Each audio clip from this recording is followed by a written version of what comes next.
In this tutorial, I'll show you how to use a bias tape maker. With this handy tool, you can make your own bias tape in different widths using any fabric you choose.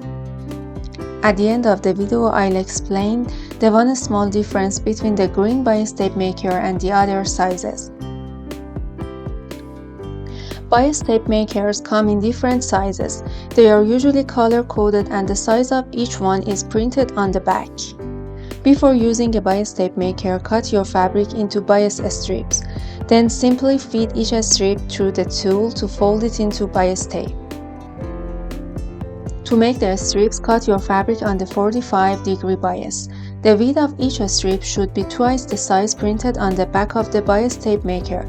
For example, if your bias tape maker is labeled 25 mm, you'll need to cut a 50 mm wide strip.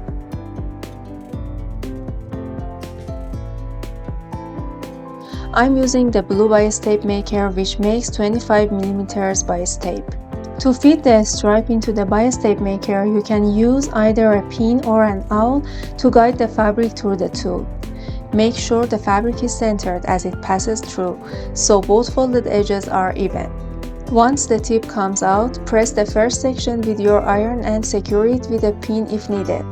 Then slowly pull the bias tape maker while following closely with the iron.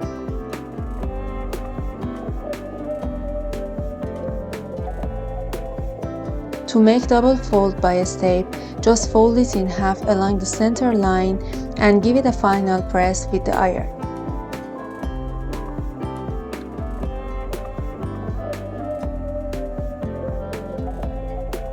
The red and yellow bias tape makers work exactly the same way as the blue one. The process is identical.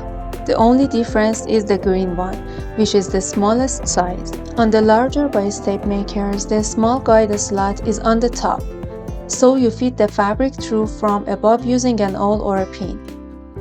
On the green bias tape maker, however, the guide slot is on the bottom. Once you insert the fabric strip, you'll need to guide it through from underneath with an awl or a pin.